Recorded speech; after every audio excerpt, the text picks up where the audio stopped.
Du porc. Ah, le porc. Oui, le porc. Ah ben, c'est comme qui dirait le porc, une sorte de viande de cochon, quoi. Eh, c'est dit que ça t'intéresserait d'en tenter un peu, dis donc. Quelle vulgarité.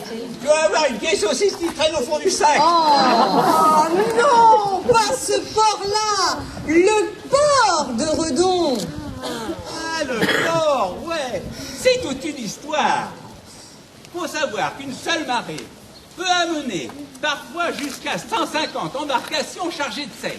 Ici, là, songez qu'il y a au port plus de 1500 tonneaux de vin par an. Les caves sont pleines. Les tonneaux encombrent les rues, ne laissant pas la place libre pour le passage des chevaux. Il faut rouler les fardeaux par-dessus les tonneaux. Ah, c'est quelque chose, hein. Voilà. Ouais. Le trafic qui s'exerce au bord de Redon est si grand qu'il semble être le magasin de la Bretagne entière. Où les marchands de Rennes, de Saint-Malo, d'Anjou, du Maine et puis de Normandie, hein, arrivent pour de là transporter en leur province toutes sortes de marchandises. D'accord.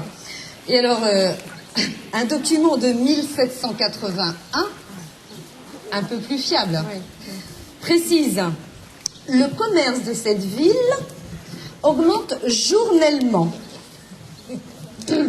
Il est entré dans son port 788 navires, dont 108 de 70 à 100 tonneaux. Ben, cause bien la mienne, dis donc, hein. Et c'est bien simple, on boirait ses paroles. L'activité et le rôle du port de Redon expliquent pourquoi, en 1789, les députés rennais à l'Assemblée constituante revendiqueront et obtiendront le rattachement de la ville au département d'Ille-et-Vilaine. Attendu que la ville de Rennes tire ses subsistances par ce port et par la rivière de Vilaine qui conduit à Rennes. Niveau parlotte, la mienne s'en sort pas mal non plus. Ça coule comme du vin nouveau. Ah, j'ai l'impression qu'on va être sous avant soir, dis donc, hein. Bon, nous nous trouvons donc sur la place du port au vin. Exactement. Place qui a toujours été pour l'utilité des marchands et du public, et qui... Pas de Kleenex à ton époque. Et qui ont voulu y faire charger et décharger des vins aussi bien qu'autres marchandises. Même que les particuliers ont fait construire des bateaux sur cet emplacement public. Je me souviens, ça n'était pas du goût de tout le monde. Et surtout pas par François Menant, le sieur du Plessis. Ben oui. Celui qui a fait édifier l'hôtel du Mail que vous avez derrière vous. Belle demeure de style Louis XIII, mais qui date en fait de la seconde moitié du XVIIe siècle. Et pouvons-nous savoir ce qui a provoqué sa colère à François Menant? Car après tout, les chantiers de construction ont toujours été très actifs à Redon et bénéficient d'une solide réputation. C'est vrai. Oui, les goûts aussi, non, hein. Ouais, solide. Même il y a 2 ans, en 1785, donc, un ministre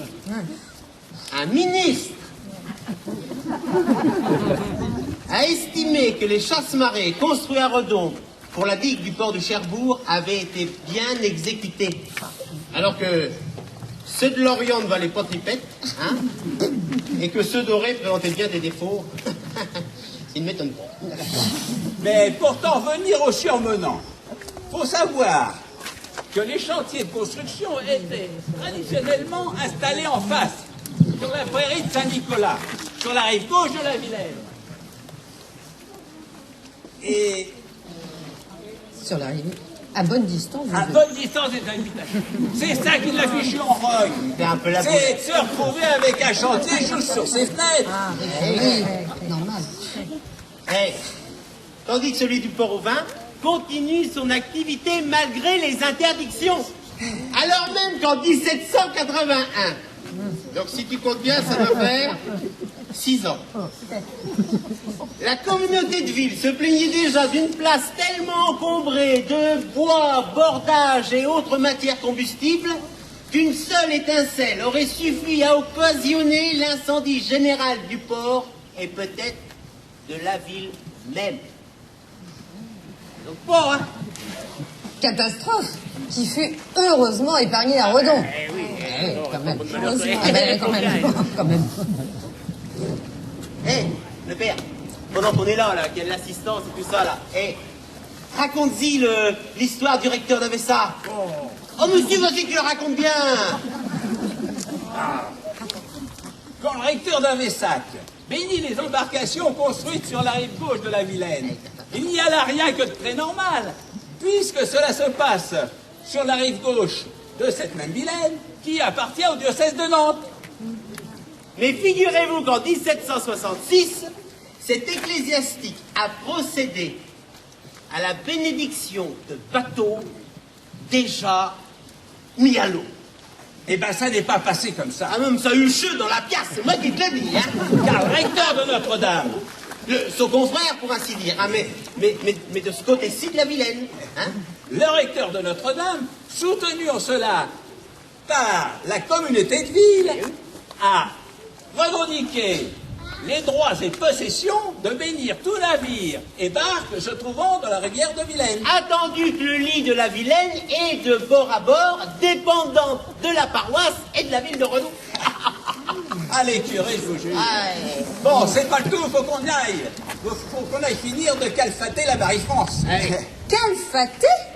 Calfater, c'est rendre étanche la coque d'un navire en bourrant de la filasse entre les bordées.